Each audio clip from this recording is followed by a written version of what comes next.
Hello, hello, and welcome back here at ESOMAR TV Channel 3 for the fourth show of today. We're about to get really busy and buzzing here at the exhibition floor because the network reception is about to start. And we're actually part of the entertainment of the network reception because we want to highlight for the next 30 minutes or so a very special and new initiative that's taking place at the ESOMAR Congress this year. It's the Research Rally. And who better than explain a little bit about that than the initiators of the Research Rally? I'm joined here by John Polliston, who is a member of the ESOMAR Program Committee for Congress right here. And next to you is Christopher Reed. You're one of the startup accelerators here in New Orleans. John, what happened yesterday here at Congress? It was essentially a hackathon. I had this idea of getting some researchers in a room from around the world and seeing what they could do in a day with a research brief. And ESOMAR were actually interested in working a bit more closely with some startups, and we thought, well, what better an opportunity to give them the task to try and solve some problems for some research problems for some startup businesses. So then you needed startups in New Orleans. Yeah. And Christopher is the man to head to. Christopher, what did you do in this? So I run a company called LookFar, and we build startups, and we build software for startups. And so we've been operating in the New Orleans area for the last several years. Our company as a whole is about 15 years old, but working with startups in New Orleans, we started a couple of years ago. And the folks from ESOMAR approached us to help them find startups that were good to work with and had ideas that could have answers within the amount of time that was given. Exactly, and you selected 4 companies, I understand. So yes. they pitched their problem. Tell us a little bit, John, a hackathon for viewers who have no clue what that is. Well, what happens at a hackathon? Well, it's the idea of, putting a problem on the table that people have to solve there and then with the resources that they had. And, it's obviously quite a common thing in the tech area where you get technical people and given have to write a bit of programming in the course of a few hours. Well, we thought, we've got some researchers here. Let's set them a research problem. Let's actually give them a task to write a research solution and pitch that back to the startups. The startups, and explore what we could deliver in a day. Exactly. Yeah. It was a one day. It started at 9 in the morning. Yeah. They were pitching at 5:30. Yeah. And but it wasn't just talking, right? Because I went into the room. There were some great facilities to actually get some stuff done. Tell a little bit about that. We provided them some opportunities to create some surveys, some real surveys, and send out to our panel. We have a panel of respondents around. When you say we, you mean at Lightspeed, right? Yeah. So we offered them access to our panel, and so each of the teams actually created a survey and fielded it there and then over the course of the day. They got the data back within about an hour of the fielding, and they analysed it and then presented back some of the learnings and findings back through to the startups as part of their. This is our story of what we could offer you. Exactly. Well, and our plan was to go on the record and actually give you an opportunity to kind of see what market researchers can do in one day if they put their minds together. And I was in there yesterday, and it was a great international group of people, right? It was, people from all over the world. A complete people from Nigeria, from China. Across Europe, it was an amazing day, and sharing ideas and experiences from around the different parts of the world, and I think that really helped to improve the depth of sort of ideas that came through the process. Okay, cool. So what we're going to do, and if you're wondering who else is here at the table, on the far end is Marcel van Overveld, who you've come to know as our social media moderator. He's moved to this table to keep an eye on anything happening on #ESOMARTV, right? Twitter, Instagram, Facebook. Shout out if something interesting pops by, because he had to free up his space because we created our little mini stage. Because how it worked yesterday, the teams had to pitch their ideas back to the startups, and then there was a vote on who the best pitcher was. And we got for you, well, we did some curation, so we're not giving you all pitches, but we give you actually the 2 best, the runner-up and the winner. And we're actually going to let you find out what you can find out in one day with a real-life problem of a startup here in the New Orleans area. So, with no further ado, let's switch that cam to Arthur Yu. He's from HCR in China. And he and his team worked on a problem-solving case for Popular, right? And I think, Arthur, you should tell us more about what that was all about and tell us your 5-minute presentation of your findings after one day of research. Go ahead. Okay, thank you, Gary. My name is Arthur. I came from HCR China, and it's my great honor and pleasure to share with you our finding and case for this very interesting startup business, Popular. Popular is a software that's designed for the social network for your dogs. So think about it. So before I come to the content, I would like to give special thanks to Lightspeed, because our finding is based on more than 260 surveys, effective responses, just within an hour using Lightspeed platform. So since it's an ESOMAR Congress, so let me start with one question. So how many of you actually have your social network software? I think 100%. Most of you have this. However, how many of you give this same service to your dogs? According to Harry, which is the owner and entrepreneur for the Popular, only 3 or 4% of dog owners have this for their dogs. So this is actually something that we need to change. We did a survey, and the good news is actually the dog owners actually realize that their dogs need that kind of social network, because it's proven that if you walk your dog alone, it's not very good for your dogs, and it's much better if you can have your dog play with other dogs. It's much better for the health and the behavior for your dogs. So actually, we found that 100% of dog owners, they think they love their dogs, and the dogs need a friend too, and also they share photos of dogs and they follow their dog profiles. So this is actually a good news we find. But we also find some barriers, like dogs may like social, but the dog owners may not. So we need to focus on the feeling of that person instead of just because in the end, it's the person who control control and keep the app.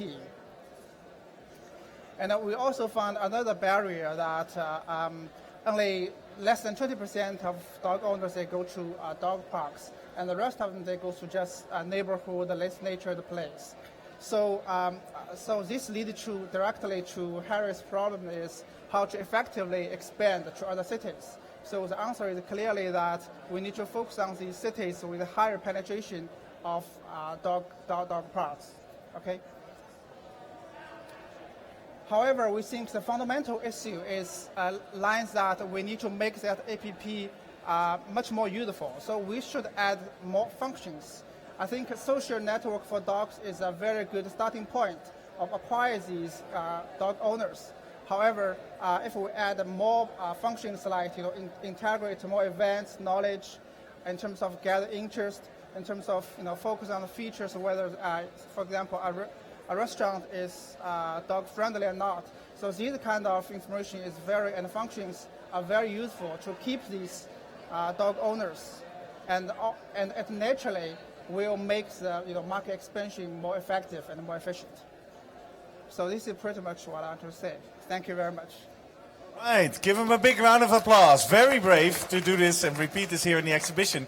Now, let me take a step back, because here on the edge of our little studio is actually Harry that you referred to. You're the owner of Popular. I am, yes. I'm the founder and the leader of the pack. Exactly. And what exactly, Arthur is advising you to actually create a lifetime platform. Just tell us, what is it now? What is Popular now? So Popular is an easy, safe, and comfortable way to connect with other dogs and dog parents nearby. Exactly. And that should change is the recommendation. So how useful are these recommendations for you as a startup owner? So it's really helpful in terms of prioritizing our product roadmap. So today, Popular is a very easy way to connect and meet up. But we're sort of looking at what are the other ways in terms of our expansion strategy, like offering, the ways to be aware of other real-world events going on, special discounts and deals, and sort of grow out that sense of community as we expand from city to city. So looking at that data that supported sort of our hypothesis that people really prioritize, socializing their dogs, but also where else we can benefit that value. All right.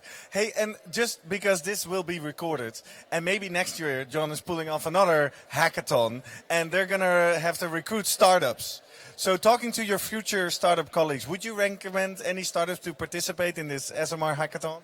Certainly, it's a very new format, certainly to me, and so I think getting the team in the room and figuring out what we could accomplish in a short period of time turned out to be pretty awesome. Getting that amount of results so quickly that really was useful. Was it worth your time? It was worth the time. Yeah. Cool. Thank you very much, and good luck with the results. Yeah, left you hanging there. Okay, so that was pitch number one. That was actually the running up. That wasn't even a winner, and it was already still pretty interesting, right? A social platform for dogs or for dog owners. Well, that must make you curious to the second pitch. The winner of the first ever, it's a historical moment, first ever ESOMAR research rally. And this team is called Bloom. Well, let them introduce themselves. Let's hear the second pitch of the winning team of the research rally. Thank you so much. We're super excited to be part of this first ever experience. Let's maybe just briefly introduce ourselves. I'm Julia from Insights Consulting, New York. I'm Joyce from Skim. All right. So it was a great project, first of all. So we really, we had a almost very easy challenge. But in order for you to kind of understand the context, let's maybe start with a question that we had to deal with. And the question was, how do you price a banking service for the underbanked? And maybe before we look at our answer, let's first kind of explain to you or share what underbanked means exactly. Nadine is going to share that with you. Okay. Through a role play. Okay. Yeah, hello, is that Uber? Yeah, hi. I'm just trying to use your app, but I can't get through. Can you help me? Yeah, I've signed up, but I can't get through to a full sign up. No, I don't have a bank account. No, I don't have a bank account. No, I can pay in cash. I've got loads of cash. I've got loads of cash back home. I just can't. I haven't got a bank account. I can't do this. I can't sign up.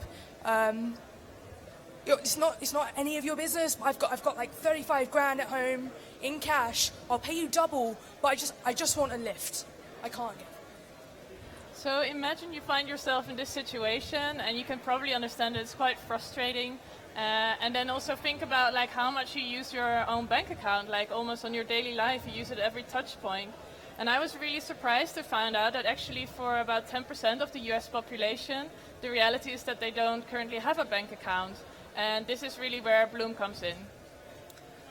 Exactly. So Bloom, which is an idea by a great Sheena who you're going to meet in a second, is a mobile-based solution servicing the unbanked and the underbanked, which, to our shock, represent in fact 10% of the U.S. population. So Sheena asked us to look at her idea and to develop an understandable and profitable pricing model and figure out how to position it.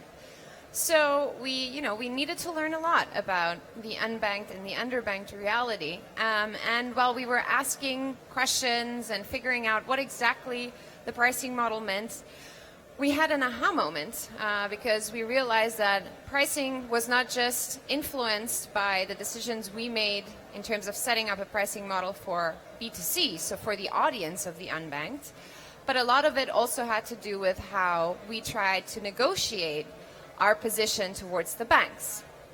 So knowing that was important because the biggest amount of revenue comes from the bank relationship. But if there is no good B2C model for the revenue stream, then there is not a good way to build the B2B model. So we started with the B2B model, and we said, what is it that we need to understand in order to have the strongest and best negotiation possible when we start talking to banks and to social services in order to pull them in as our partners in this effort. And when we looked at the pitch that Sheena already had, we said, well, there's a lot already there. It's great because Sheena already zeroed in on very important points of the pitch, which are to make sure that we could make the bank more money and help them save money. And that has to do with, I'm not going to go into detail, but with lowering redlining fines, reaching an audience that was previously unavailable to banks, but also provide banks with more information about the underbanked and the unbanked segments. So that was one thing. But then we said, how can we further enrich this with additional points that could really strengthen the B2B negotiation? And 2 points we looked at were, how could we scope the market? So how could we really access this market in a way that was the most effective? Who should we start with in this 10% of the US population? And how could we prove that we knew the consumer better than any bank ever could? When we looked at the scoping and the segmentation and targeting strategy, we actually looked at what Sheena had already prepared. She had kind of a tree of prioritization for subsegments in that 10% of the US population. And we cross-checked her assumptions with data available from GfK, so secondary information. And we saw that, in fact, a lot of it was very well aligned. So all that was left to do was conduct a little survey to figure out how we could prove that we knew this consumer better than anyone else. Sheena had already done a lot of focus groups, which in fact gave her a laundry list of points that could really help build the value proposition for our consumers. But thanks to Alex at Lightspeed, we were able to also conduct a very, very fast survey, Gen Pop, across the US, to really zero in on what are the key drivers behind using a solution like Bloom.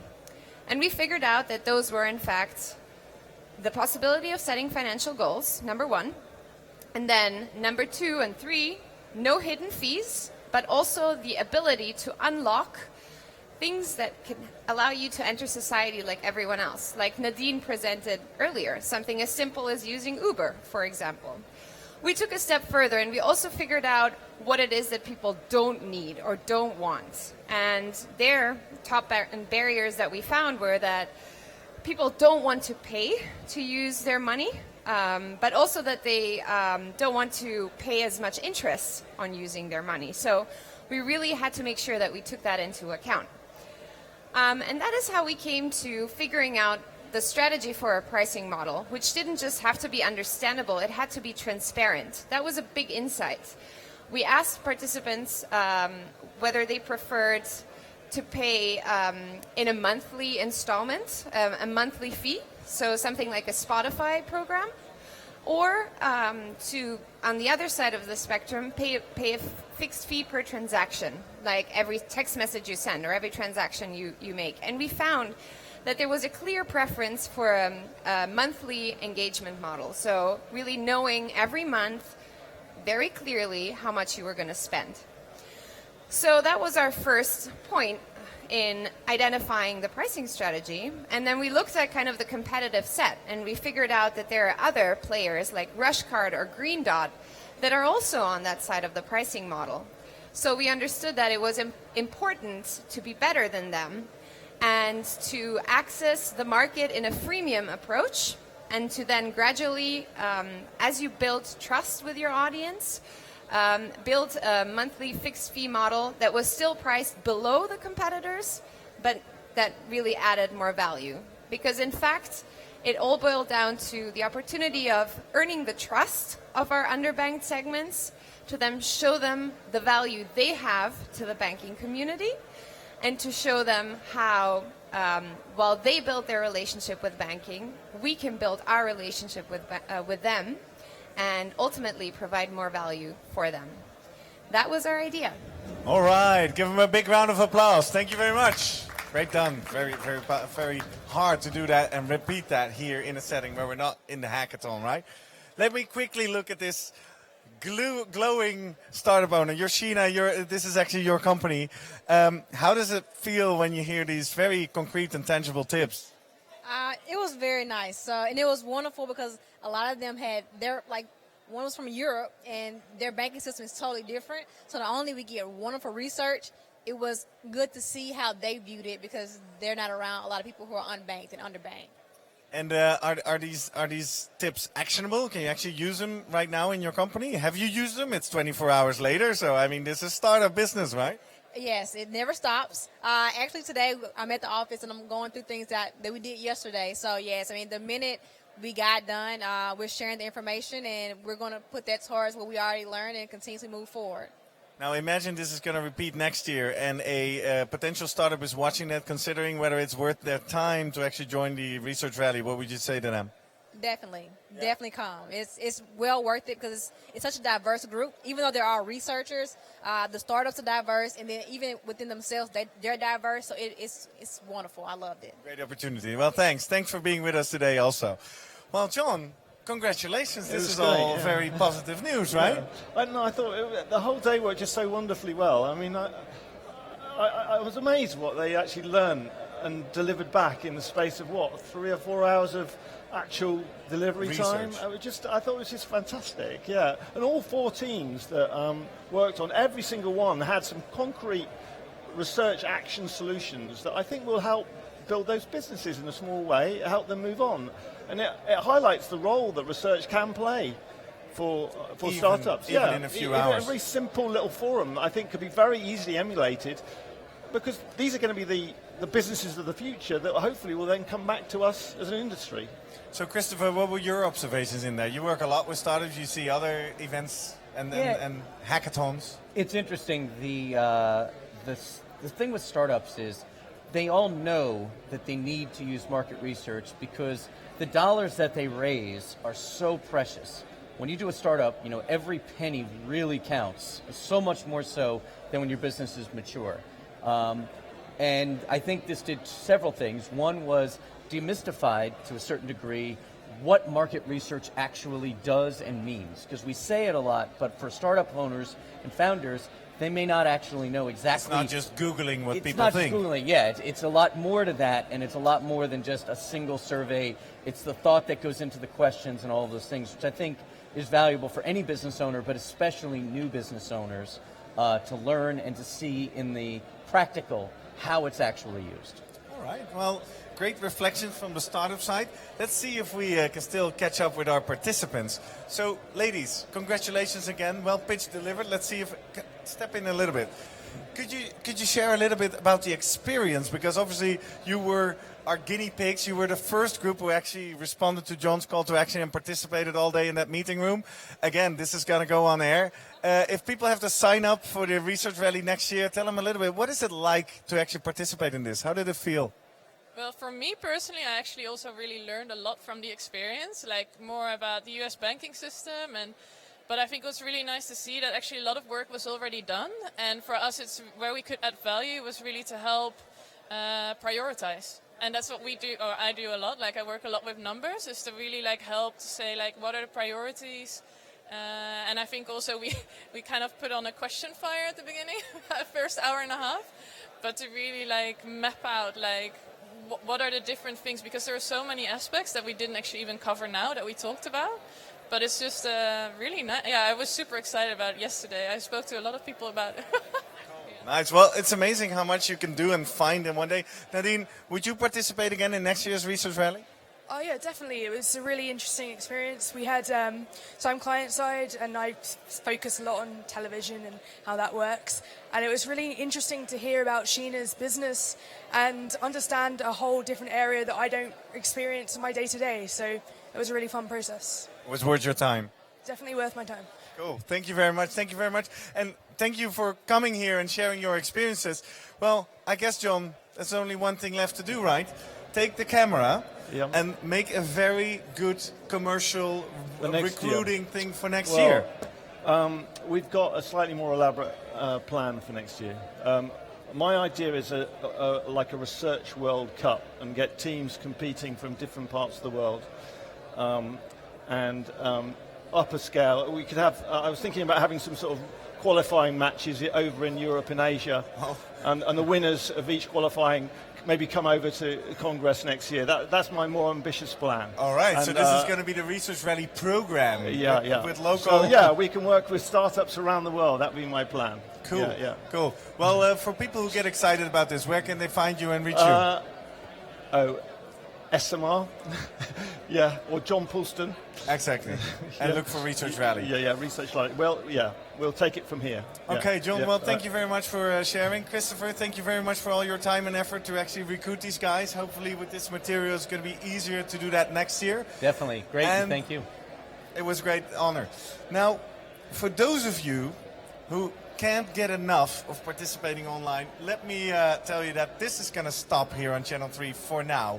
But we'll be back tomorrow morning at 10 minutes past 10 New Orleans time, where we have a very exciting session coming up about entrepreneurs in market research. You see how we tie this all together, right? We come from the startups to the entrepreneurs in market research. In the afternoon, during the lunch break, we're going to talk about social impact and the social impact of market research.